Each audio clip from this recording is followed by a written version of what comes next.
Dedi yang Sudiono, Wali Kota Tegal, yang saya hormati Ibu Insinyur Sari, Kanwil ATR BPN Jawa Tengah, dan Bapak Dedi, Ketua Umum Masyarakat Anti Pungli, dalam rangka acara FGD yang dilaksanakan oleh Masjid Jawa. Bapak Ibu sekalian, pada kesempatan hari ini saya sangat apresiasi terhadap acara yang dilaksanakan oleh MAPI, karena masalahnya ini adalah merupakan suatu apresiasi. 20 Oktober 2016 saya sudah kepala bidang operasi di Satgas, sosok pandang Agustian ini. Kemudian tahun 2018 saya naik sekretaris Satgas. Nah 2020 karena udah 4 tahun saya di Satgas, saya digantung oleh Pak Agung Makbul, itu ceritanya. Sekarang saya ke Dewan Pembina di MAPI. Dan juga saya sekarang di Badan Intelijen Keamanan Polri. Semula staf ahli Menko Polhukam, merangkap sekretaris Satgas Cyber Pungli. Pak Bambang yang saya Pak Wijianoko, nanti masih datang dari BDK ya. Nah, ini. Pak Oka, terima kasih.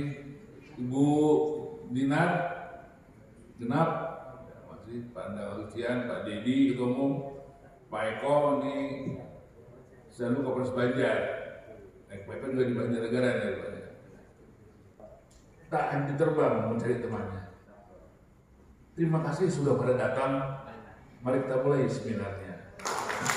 Sudah beberapa kali dilaksanakan. Ini kita mempunyai suatu tujuan dari seminar ini, yaitu kita mencoba menggali apakah bisa Bergas ini menjadi kota bersih dari pungli. Coba. Oleh karena itu saya mohon para peserta tanya, apa sih anunya telobolnya, indikatornya apa aja supaya bisa Bergas ini menjadi kota bersih dari pungli. Kita tahu bahwa pungli atau pungutan liar ini ada di sekitar kita. Coba bayangkan, mulai dari kita parkir motor, ngurus dokumen, ngurus sekolah, ke dokter, ke rumah sakit, ngurus pajak, ngurus surat-surat tanah, ngurus ke berbagai instansi. Ini semuanya ada unsur pungli. Apakah ini akan kita diamkan? Atau akan kita tingkatkan biar pungli itu berjamur? Atau mari sama-sama kita bersihkan semua itu, ya, kita bersihkan. Jadi ada lagi nih yang membuat pantun buat saya. Brebes mencari berambang itu apa ya? Bawang ya, bawang. Kalau mau sate, mampir ke Tegal. Kalau mau Bergas berkembang, maka pungli harus dipenggal. Kita beberapa pedagang di Tanah Abang baru buka lapak, pagi-pagi jam 9 sudah datang dari petugas dinas pasar mungut. Jam 10 datang lagi dari patroli keamanan. Instansi A, instansi B, instansi C, A, B, C. Gak lama lagi datang preman, minta juga uang. Pak, saya sehari itu Pak bisa ngeluarin uang hampir 100.000 hanya untuk kursi ini. Berapa kayaknya harus saya jual? Akhirnya meningkat, akhirnya pungli ini kalau dibiarkan menjadi biaya ekonomi tinggi. Oleh karena mari sama-sama kita atasi ini. Kegiatan seminar yang saya cintai, kalau mau dicintai gitu. Saya juga terkejut bahwa judulnya saya keynote speaker, jadi saya bawa bahan sambutan mendadak tanpa pemberitahuan supaya menjadi narsum dan harus bicara 10 menit gitu. ini sangat luar biasa gitu. Nanti gue balas apa.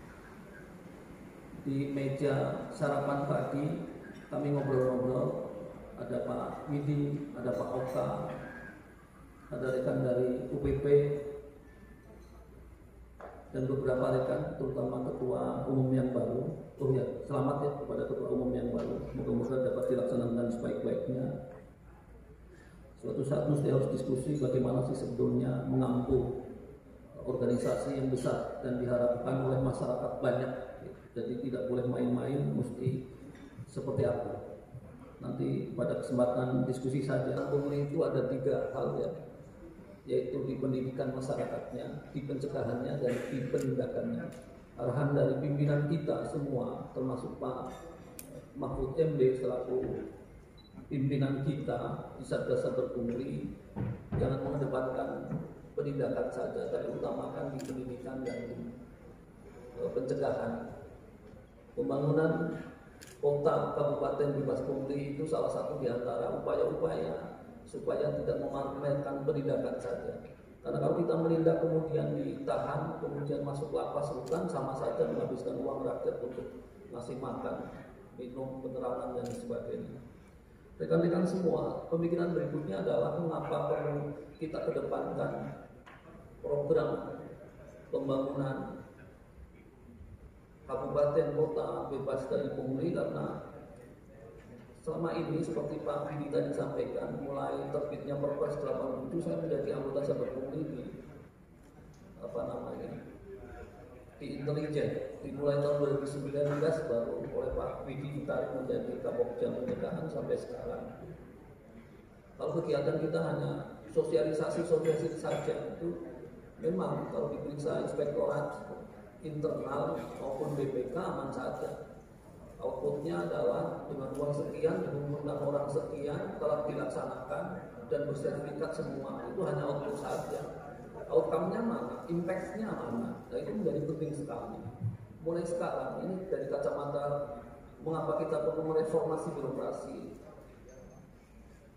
Dari aparatur mesti dibina, ditekan, diinternalisasikan bahwa setiap kita melaksanakan anggaran APBN atau APBD tidak cukup dengan kemudian aman kalau diperiksa oleh inspektorat. Karena saya inspektur 3,5 tahun. Aman itu kalau mana buktinya sudah dilaksanakan, sudah outputnya sudah aman. Tapi pertanggungjawaban kepada rakyat di mana itu duit rakyat dengan cara apa? Mesti ada mana manfaatnya dari kegiatan itu. Saya dengan Pak Endang, dengan Pak Widi kemana-mana sampai ke kampus-kampus melaksanakan sosialisasi, tapi outcome-nya apa? Impact-nya apa daripada kegiatan itu? Nah, kemudian dipikirlah itu dengan bersama Pak Widi beberapa tahun yang lalu sampai akhir tahun 2020 atau 2019 ini perlu ada suatu packaging begitu ya, kemasan apa? Yang baru ketemu itu pembangunan kota bebas, kabupaten kota bebas dari pungli, masih memungkinkan. Nah, untuk melaksanakan kegiatan itu mesti ada dasar hukumnya. Untuk sementara kalau belum ada dasar hukumnya, ya sudah Pak Oka bikin surat edaran dan Pak Oka laksanakan semua UPP. Yang mengawal UPP di sana berjalanlah. Mengapa sementara pada surat edaran? Karena lagi mikir belum melangkah. Langkah pertama kedua sudah ditinggal oleh Pak Endang sama Pak Widi. Jadi kalau ada kurang-kurangnya salahkan beliau mengapa ditinggal. Aku sudah ditinggal pergi sama beliau. Jadi kan saja dari latar belakang itu kita berusaha semaksimal mungkin. Nanti bagaimana bunyi surat edarannya dan mesti seperti apa melaksanakan di sana di semua kabupaten kota. Pak Oka yang mungkin nanti menyampaikan kesempatannya. Nah, kalau saya menyampaikan nilai-nilai dasar perjuangannya dan payung hukumnya seperti apa. Karena ini suasananya seminar, nanti bisa dikoreksi, ditambah, dikurang, kayak kebablasan mangrove. Mestinya hanya personel 3 saja, kenapa sudah 4 atau 5? Atau kurang itu, baru masalah. Dan menimbulkan masalah karena itu kemudian protektif terhadap jalannya birokrasi itu terlambat. Akhirnya si notaris PPAT telah dioyak-oyak, telah dikejar-kejar klien, akhirnya terjadilah yang namanya pungli. percepatan. Ini fakta. Bahkan saya sebenarnya sebagai ketua umum, saya akan mengusulkan dihapus validasi verifikasi itu, karena itu politik semuanya. Politik itu. Untuk meraih pemasukan. Mono ya mono nih ojo mono. Ya kenapa validasi verifikasi kemudian mengalahkan otentisitas akta kita? Jadi ini terjadi. Bahkan di STS pun di tingkat yang mestinya di tingkat kantor pajak, barangkali ini ada orang-orang pajak sama ya. Mohon maaf saya buka aja.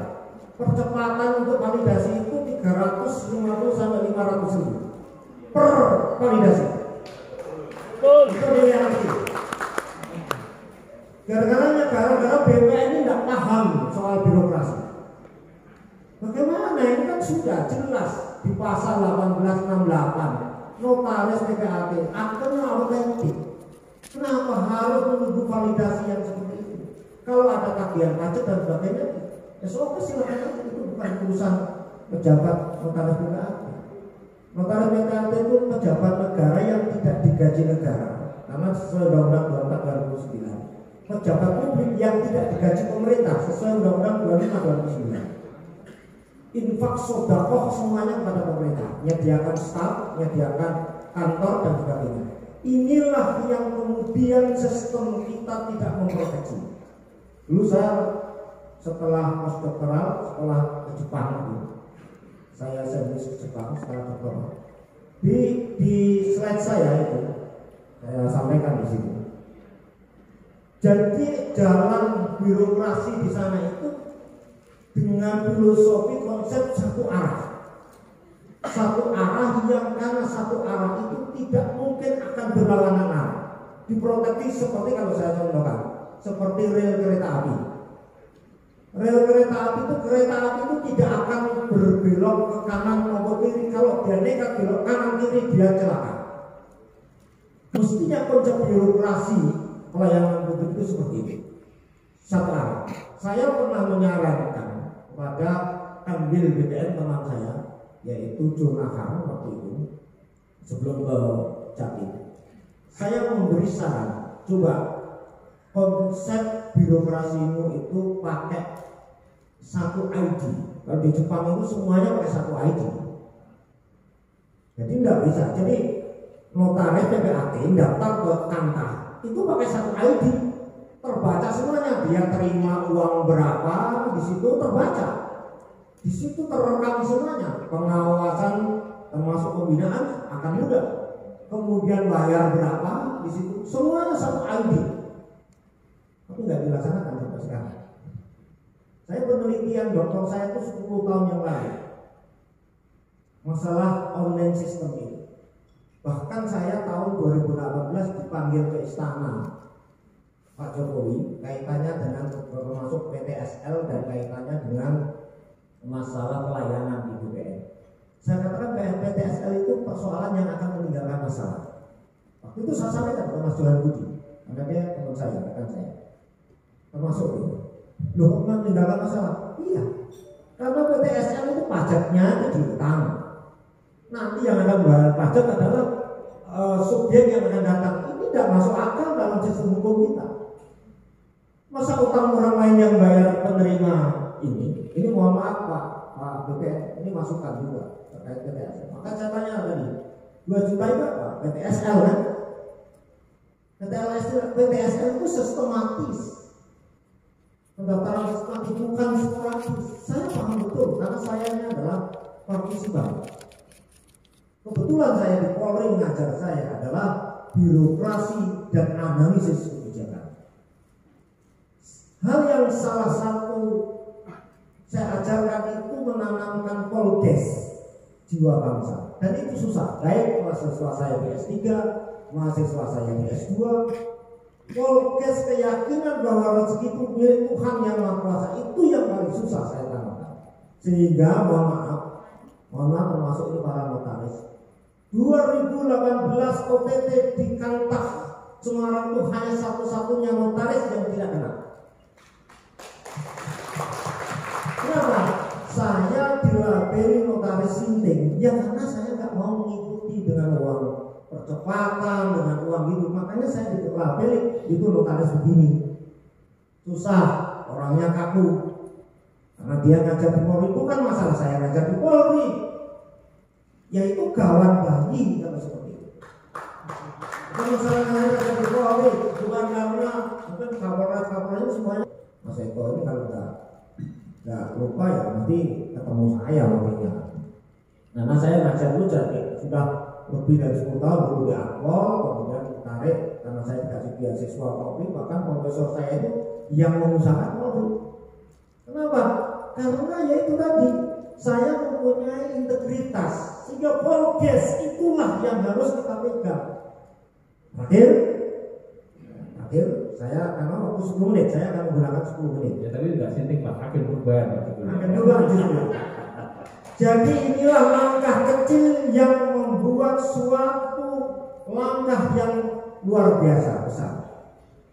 Ini adalah satu langkah kecil Profesor Widi yang membuat lompatan besar. Mafi ini adalah satu langkah kecil yang membuat lompatan besar. Kenapa? Karena dengan sosialisasi seperti ini, mengundang para pejabat, ASN dan sebagainya, saya berharap semuanya tertanam Polkes jiwa bangsa di dalam hatinya. Sehingga kritikan saya, karena kita ini saya tutup, tadi sudah to explore dan tadi sudah to kritis saya sampaikan. This is to understand, untuk mengetahui. Saya memberikan saran,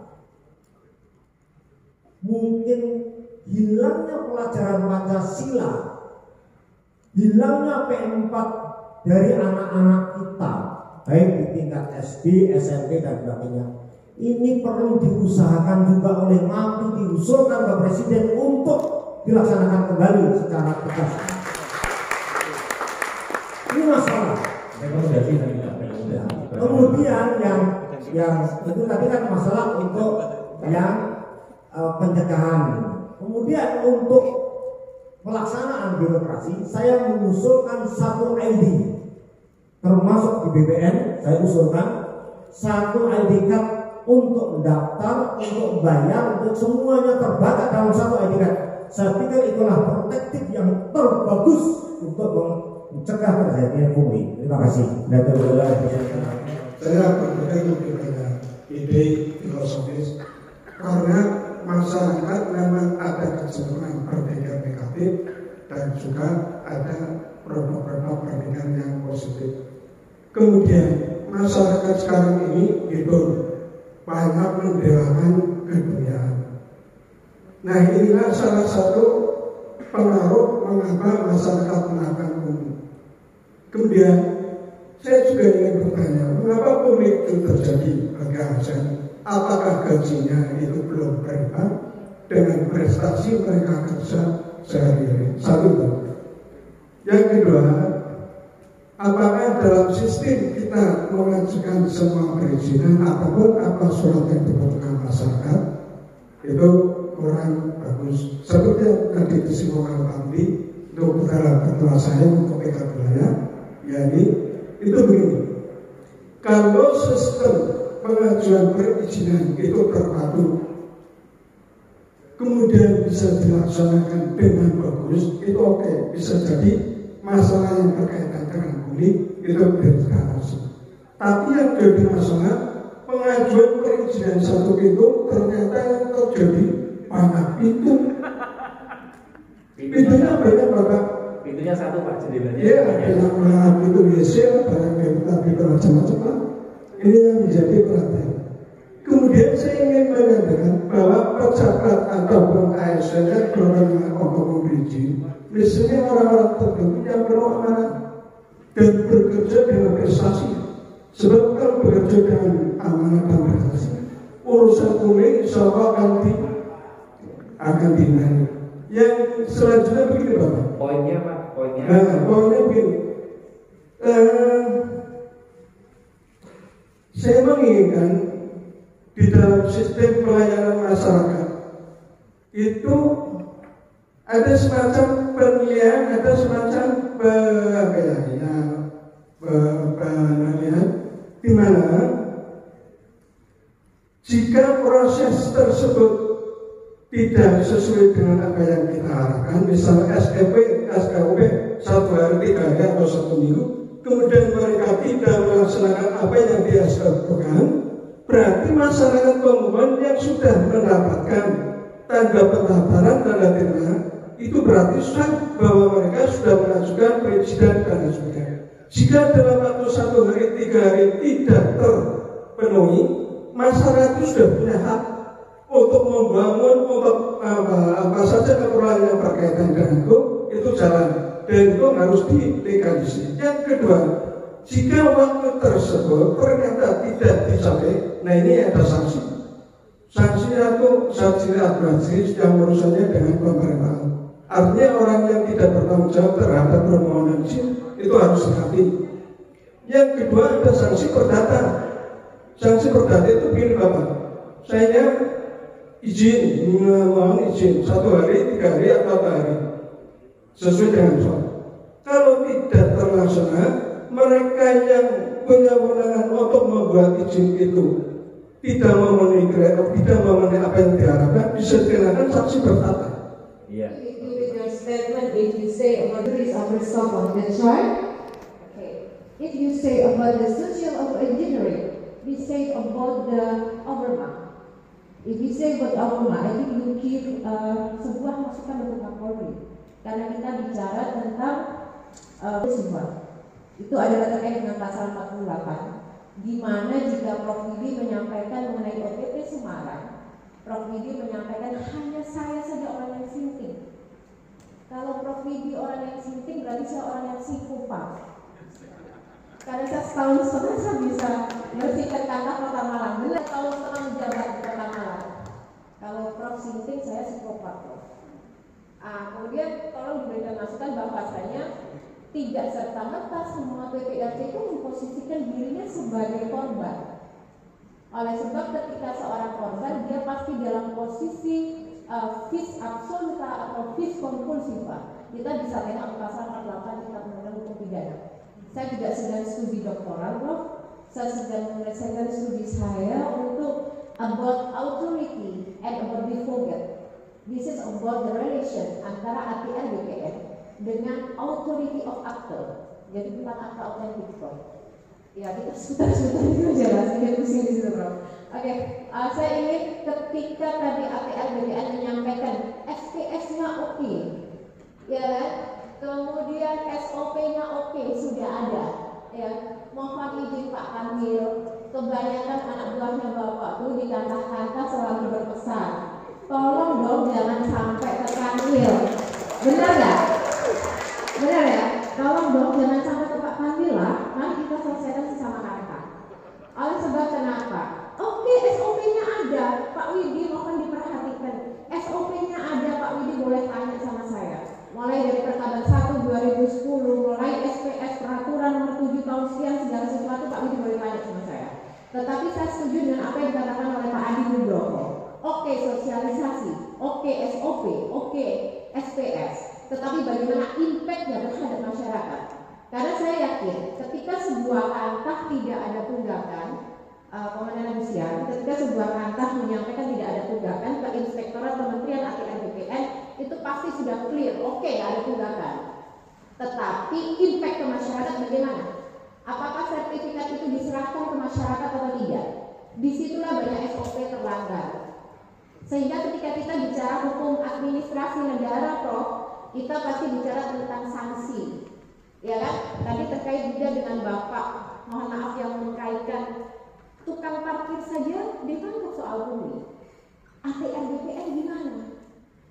Kalau saya mohon maaf, saya tidak memihak siapa bilang, saya psikopat. Prof. Didi sitting, saya tidak memihak PPAT, saya juga tidak memihak ATR BPN. Kita hanya sepakat ya Prof, untuk semua bersih dari pungli, benar tidak?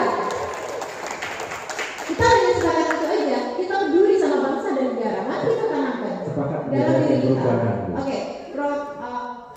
Dr. Sama-sama Widi, Dr. Widianto Musopo. Saya sama Prof. Didi sudah sepakat nih kita punya 2 geng, ya, punya 2 geng yang sama-sama merah putih ya. Jadi kita sama-sama nggak akan ngebelain siapa-siapa. PPAT nggak beres, tangkap aja lah. Pakai tadi ius absurd, kita dari konklusif Pak, ya kan? ATR BPN nggak beres, masuk hukum administrasi negara, berikan sanksi penyelesaian sengketanya. Itu aja dari saya. Kemudian ada titipan dari kawan saya ini, siapa? Maria bisa sampaikan sendiri ya, karena takut nanti nggak dapat kesempatan. Itu aja dari saya. Atau apa, bahkan perbaikan akte camat saja itu kita diminta, itu sudah rahasia umum dan itu masih terjadi sampai sekarang. Ya, klien-klien itu diminta, dan kami sebagai notaris biasanya yang kami hitamkan, dalam arti klien datang ke desa disuruh ke notaris mengajukan SKW yang mengajukan notaris. Padahal surat keterangan waris atau SKW itu harusnya yang mengajukan adalah dari pemohon itu sendiri gitu. Dan kami juga dibandingkan dengan notaris lain. Itu notaris itu yang ngurus SKW sampai SKW-nya itu karena desa itu khawatir untuk kita minta sendiri ke pemohon gitu. Tetapi ada juga banyak yang berani untuk minta ke pemohonnya langsung gitu. Itu mohon Pak ya ditelusuri untuk desa-desa dan kelurahan, mohon untuk perhatiannya gitu kan. Kemudian tuh pengajuan validasi ya Pak ya untuk di Tegal itu benar tadi kata Pak Prof. Didi, untuk validasi di Tegal sendiri jarang sekali, kami itu kurang dari 7 hari sekarang itu jarang. Seringnya itu lebih dari 7 hari itu BPHT gitu. Dan yang lucu ya, yang agak lucu itu udah harga transaksi ya Bapak ya. Itu ternyata pada saat kata pengajuan harga transaksi itu nggak langsung di ACC, tetapi kemudian dari Pemda dari TKD dari 2D itu mengajukan harga sendiri, dan saya nggak tahu dasarnya harga apa. Itu tuh AJD yang jelas-jelas itu harusnya harga transaksi. Akhirnya ini memperlama, kemudian sementara kita proses itu harusnya sudah berjalan seperti itu. Iya, kalau saya sendiri tidak pernah mau tawar-menawar. Saya sama karena kita dari genap ya, sama saya juga tidak pernah mengajukan percepatan dan tawar-menawar. Masalah itu juga terus terang nggak tahu. Cuma mungkin teman-teman ya ada info, bisa ditanyakan sendiri ke teman-teman kami. Kemudian satu lagi itu untuk di BPN kota, alhamdulillah sih ada sejak sistem online. Saya sedikit kurang setuju ya Pak Widi. Sistem online itu sebenarnya mempermudah, terutama untuk proses tertentu ya, seperti pengecekan ya. Kita bisa 1 hari itu alhamdulillah, sudah juga bisa 1 hari, alhamdulillah. Itu terima kasih untuk BPN. Saya apresiasi untuk kota juga, kabupaten dan kota sudah mulai ada perubahan, perbaikan, saya akui. Cuma mungkin belum seperti yang kami harapkan. Iya, ada beberapa proses yang ya saya dengar masih angkatan. Nah, gitu. Saya masih dengar seperti itu ya dari kawan-kawan. Itu juga masih ada yang mohon maaf untuk proses yang saya dengar Pak Kanan itu untuk seperti Pak Kapling ya, itu juga ada dengan ininya cek lokasi, itu juga katanya teman-teman ada yang minta. Ya itu salah satu contohnya ya. Jadi intinya di Tegal itu masih perlu untuk bersih dari pungli itu masih butuh proses cukup panjang rupanya gitu. Dan saya kurang setuju dengan pendapat dari Pak Pusoko Jenderal, tadi katanya amplop atau pungli dikurangi. Kalau kita harusnya itu dibersihkan. Saya terima kasih Bapak Ita yang sama BPN. Kan gitu. Tanpa diingatkan yang demikian kami tidak tahu kan gitu. Tapi saya sampaikan Bapak Ibu sekalian bahwa saya secara ini saja mungkin tidak satu-satu kaitannya dengan yang teknis, nanti Bapak Ibu sekalian bisa langsung ke kantor pertanahan. Saya kira itu. Gini, pelayanan di kantor pertanahan, saya kira sekarang ini itu lebih baik saya katakan. Saya tadi sampaikan, ada memang yang belum sempurna, tapi kami berbuat untuk lebih baik. Jujur, tidak ada niatan kami atau pegawai kami untuk menghambat, tidak ada itu. Karena kami pun dipantau oleh Pak Irjen, dipantau oleh Ombudsman, dipantau oleh Bapak Ibu sekalian. Saya kira seperti itu. Namun itu ada, terima kasih dalam forum ini kami terima untuk kami teruskan di dalam forum kami rapat-rapat dengan teman-teman di Kantah untuk memberikan pelayanan yang baik. Meskipun Bapak Ibu jumlahnya juga tidak banyak, tapi saya anggap itu mewakili. Karena di kami biasanya di kantor, saya alhamdulillah Pak, ini ketemunya langsung PPAT dan pengurusnya. Biasanya yang kantor itu hanya pegawainya notaris atau PPAT. Yang kadang-kadang antara yang disampaikan di kantor dengan yang ke bosnya kadang-kadang nggak nyambung. Tapi begitu bosnya datang ke kantor, clear, selesai. Izin saya sampaikan seperti itu karena saya pernah jadi PLTK kan di 2 tempat kan seperti itu. Namun demikian tadi saya katakan sekiranya itu masih ada, kami akan lakukan perbaikan. Satu, terkait dengan PPAT memang untuk BPN kaitannya kan dengan PPAT, bukan notarisnya itu ya. Ya, meskipun saya katakan di PP 24 tugas PPAT dengan BPN itu cuma satu, membuat akta kemudian mendaftarkan, selesai itu tugas PPAT sebetulnya. Selanjutnya itu ranahnya pemohon kan seperti itu.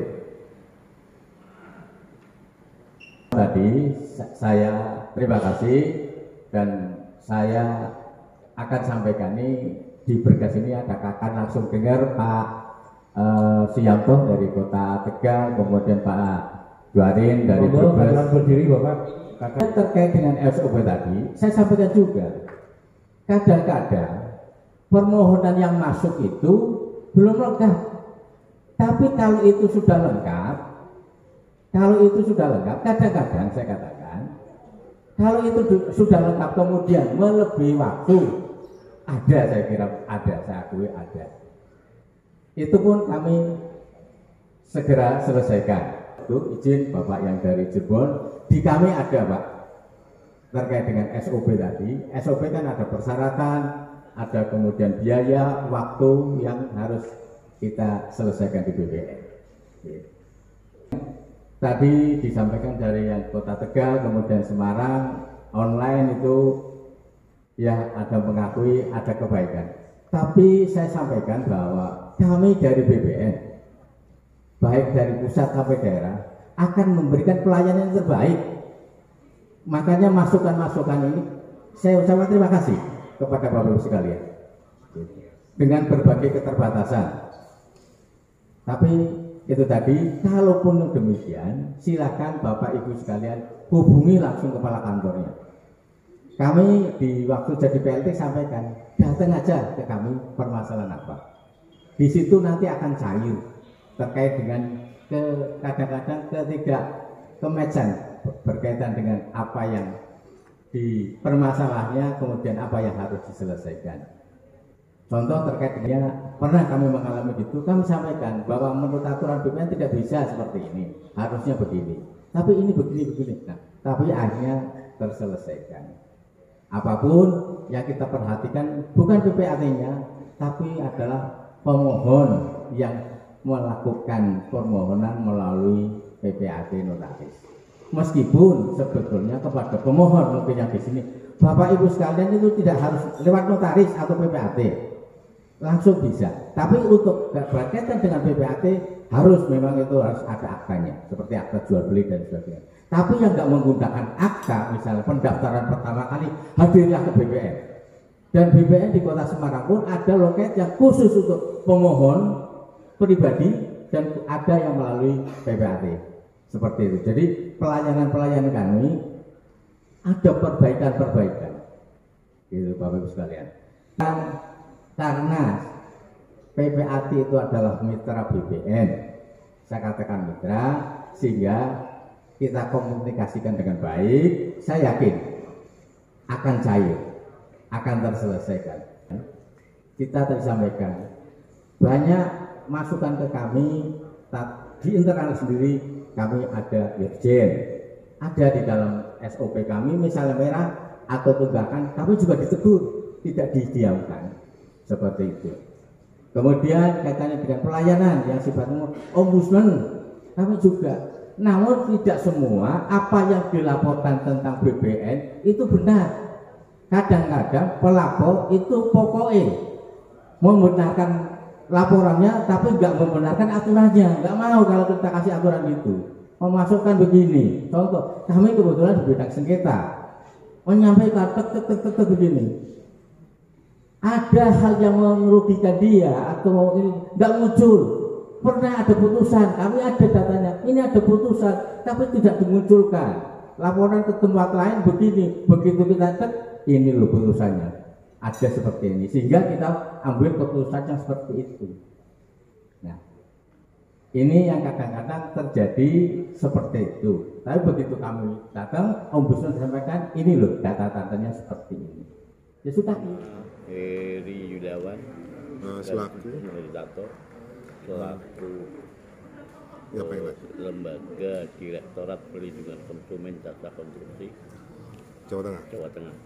Nah, ini mengenai Perpres nomor 12 tahun 2021, di mana situ ada satu klausul yang mengatakan bahwa proyek penunjukan langsung itu harus melalui mekanisme itu diatur seperti dokumen LPSE ya. Harus ada penawaran dan minimal penawarnya 3 itu. Bisakah di tahun 2021 di Brebes, Tegal, Selawi itu menggunakan semacam itu? Jadi penerapan itu sistematis secara global dengan aturan perpresnya diterbitkan, maka harus dilaksanakan di tahun 2021. Proses penunjukan langsung dengan kompatibel anggaran yang dikeluarkan oleh pemerintah daerah ataupun kota yang bernilai di antara kisaran 0 sampai 200 itu merupakan pemilihan langsung. Tetapi hal ini harus dilakukan dengan mekanisme tercover di dalam website atau LPSE di masing-masing daerah yang diberikan kesempatan kepada penyedia jasa atau para kontraktor atau pemilik perusahaan yang punya kapabilitas dan kemampuan sesuai dengan subbidangnya, maka harus dilakukan proses secara elektronik, di mana akan menjadi persaingan yang sehat dan transparansi. Sekarang ini tidak pernah dilakukan hal itu, maka timbulnya adalah antara pemilik perusahaan atau bidang usaha dengan end user saling ketemu secara manual. Ini yang mengakibatkan tidak semua perusahaan atau penyedia jasa itu berkompetisi yang sehat, yang akhirnya menimbulkan persoalan di kemudian hari dengan jumlah pekerjaan yang dilakukan oleh pemerintah daerah tidak seimbang dengan kompatibel penyedia jasa konstruksi. Apakah ada kemungkinan dengan tahun-tahun dulu atau ada beda dengan peraturan presiden ini, apakah ada celah untuk bisa dilakukan manipulasi? Jadi setiap langkah apapun bentuknya yang bentuknya konstruksi itu secara otomatis akan ada celah, karena akan ditimbulkan dan tidak ditransparasikan. Tetapi kalau dengan mekanismenya, dengan pemilihan terbatas, dengan mengajukan penawaran yang dilakukan secara online, masyarakat akan tahu, dunia konstruksi pun akan tahu siapapun pemenangnya penunjukan langsung itu akan menjadi dasar bahwa itu transparansi, apalagi yang saat ini adalah keterbukaan di dunia digital. Maka kesempatan para penyedia jasa konstruksi memiliki hak yang sama. Tetapi kalau mekanismenya hanya di bawah meja, artinya di bawah, karena itu sifatnya penunjukan langsung, ini yang menimbulkan persepsi yang berbeda. Karena akan terjadi disitulah pat gulipatnya antara pemilik pekerjaan dengan penyelenggara pekerjaan. Bukan rahasia umum lagi, itu rekanan dari tahun ke tahun untuk mendapatkan proyek itu dosen Pak, sedoso persen itu membayar ke pihak oknum-oknum tertentu. Nah itu bagaimana? Cara pembuktian itu sulit untuk diterapkan. Tapi memang nyata. Terkecuali manakala terjadinya OTT atau memang terjadinya perkara. Bila mana pekerjaan itu tidak selesai, maka akan menimbulkan satu persepsi yang berbeda. Itu yang menjadi sorotan. Tapi kalau tentang kalimat itu kan masih kabur. Tentang ada persepsi harus membayar sekian itu kabur. Itu aja. Nah, mengenai pokir di Kabupaten Brebes, berdasar informasi apakah yang diperoleh Bapak Heri, jumlahnya berapa aja, dan kira-kira kalau seandainya itu dibagikan secara LPSE aturan, itu berapa rekanan yang bisa mendapatkan? Selamat siang. Jadi ilustrasi yang kami dapatkan dari berbagai sumber, bahwasanya untuk pokok cicilan yang dikeluarkan dari Dewan Pemerintahan Kabupaten Brebes, unsur pimpinan itu kita mulai dari unsur pimpinan dari masing-masing unsur pimpinan dari PDP itu sekitar kurang lebih 35 miliar, Golkar itu 15 miliar, Gerindra 8 miliar, dan PKB 3 miliar. Kalau kita keseluruhan di unsur pimpinan saja sudah mencapai angka 62 miliar, kurang lebihnya seperti itu. Ini ilustrasinya. Nah, kalau 62 miliar ini pokok, kalau tidak dilakukan dengan secara terbuka dan transparan, maka akan mengakibatkan adalah sistem ijon. Sistem ijon itu berarti sudah ada sebagai canangan calon pemenang. Ini yang akan terjadi seperti itu. Tetapi kalau itu dilakukan dengan secara transparan melalui mekanismenya LPSE, walaupun ini penunjukan langsung, itu sudah ada formnya di sana. Karena ada pekerjaan di LPSE itu ada pekerjaan kegiatan konstruksi yang penunjukan langsung, dan itu harus ditampilkan secara gradual atau secara keseluruhan. Maka akan kita hitung-hitung secara hukum ekonomi saja, itu mencapai kurang lebih 400 paket.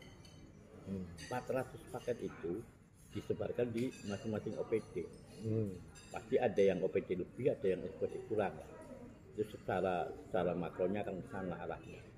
Nah, persoalan yang sekarang ditimbulkan dengan anggota, artinya pimpinan dewan, mendapatkan fasilitas dari dana pokir itu menjadi substansinya adalah semacam membagi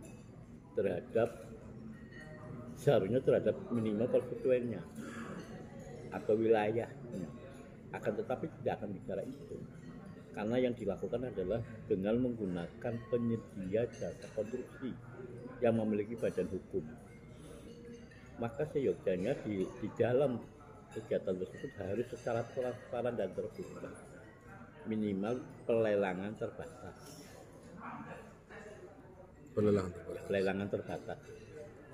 Nah, kalau kita harapkan, maka dengan adanya pandemi ini berarti teman-teman di wilayah khususnya Kabupaten Brebes tidak ada perusahaan atau perusahaan jasa konstruksi yang nganggur. Ini dari asumsi pimpinan dewan 62 miliar asumsinya. Apalagi kalau anggota dewan yang berjumlah kurang lebih hampir 50 katakanlah 45 anggota dewan, berapa lagi yang akan mendapatkan? Dalam kurun waktu 1 tahun itu dihabiskan hanya sebuah mekanisme talkshow. Nah, yang dilakukan di lapangan hampir semua penyedia jasa yang akan mendapatkan fasilitas itu harus menggunakan sistem ijon. Itu yang terjadi. Itu yang akan terjadi nantinya. Dan itu bukan alasan pasti. Ya kami akan mencari tahu sumber-sumber yang tervalid dengan data yang valid juga. Kami sudah, ya minimal kita sudah ada data tapi sebagai dasar. Kira-kira untuk bisa berlaku adil, Ketua LPSE yang baru ini, Pak Ismawan, menurut panjenengan harus bagaimana dengan ya, sistem itu perpres yang kembali baru? lagi dengan peraturan Perpres 12 tahun 2021 itu memberikan satu substansi yang tegas bahwa semua pekerjaan yang baik secara penunjukan langsung, pemilihan langsung, ataupun dengan sistem lelang, semua terbuka dan tertransparansi terhadap LPSE digital. Di sana ada saringannya, di sana ada mekanismenya, dan itu harus dilakukan secara terbuka.